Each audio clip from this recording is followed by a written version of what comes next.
قال النبي صلى الله عليه وسلم وهو يودع معاذ بن جبل، قال: يا معاذ، اتقي دعوة المظلوم، اتقي دعوة المظلوم، فإنه ليس بينها وبين الله حجاب، بل إن يوم القيامة ينادي منادي أن الله يحلف بعزته وجلاله ألا يتجاوز هذا الصراط ظالم.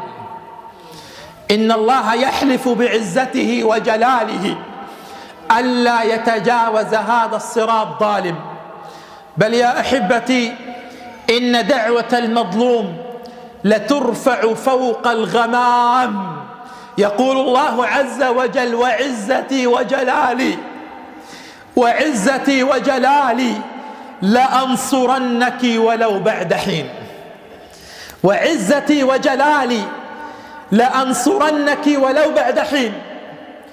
أحبتي، بينما العالم في هذه الأوقات وفي هذه الأيام بدعوى التسامح يتسارع العالم بتهنئة النصارى بأعيادهم، بل ويتفاخر هؤلاء بهذه الأيام أنهم يتسارعون ليهنئون ليثبتوا لهؤلاء أننا أهل التسامح وأننا أهل الوسطية.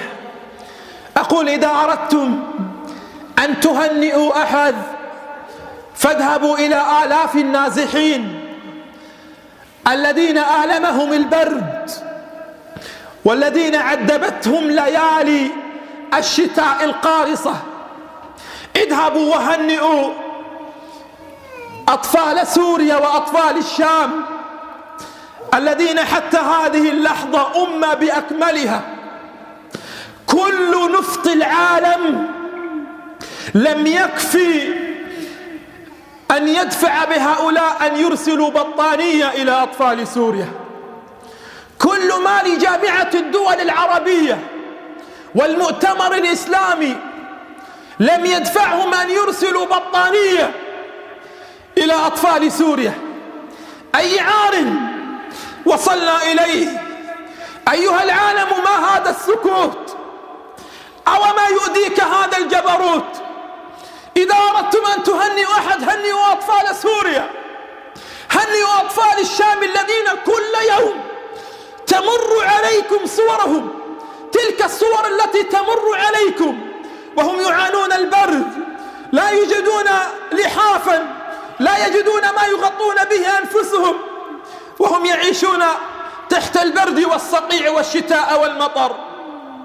فيا أيها الكرام، إن زمان العار والذل والجبن أنبت لنا في هذا الزمان حكاما كان التطبيع لهم مع الصهاينة أوفى من أن يكونوا أوفياء لأطفال سوريا.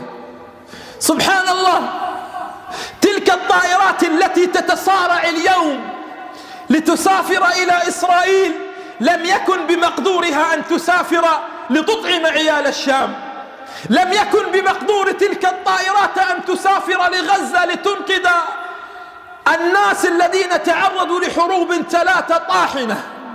لم تكن تلك الطائرات التي كانت وما زالت حتى هذه اللحظة تطير إلى تل أبيب، لم يكن بمقدورها أن تطير لتنقذ أطفال الشام. لكننا لا نقول إلا حسبنا الله، حسبنا الله ونعم الوكيل، حسبنا الله ونعم الوكيل، حسبنا الله ونعم الوكيل في كل من ظلمنا، حسبنا الله ونعم الوكيل في كل من حرمنا قوت عيالنا، حسبنا الله ونعم الوكيل في كل من شردنا إلى أصقاع البلاد، حسبنا الله ونعم الوكيل من حرمنا رؤية أمهاتنا وآبائنا وعيالنا، حسبنا الله ونعم الوكيل في من قتلنا وظلمنا وشردنا وقتل عيالنا وأطفالنا. لا نملك والله، لا نملك إلا أن نقول حسبنا الله ونعم الوكيل. إلى ديان يوم الدين نمضي. يا من ضرتم إلى إسرائيل ويا من مددتم أيديكم بالسلام إلى إسرائيل بينما حرمتم هذا السلام لكل مسلم على وجه الأرض. إلى ديان يوم الدين نمضي، إلى ديان يوم الدين نمضي، وعند الله تجتمع الخصوم، عند الله تجتمع الخصوم.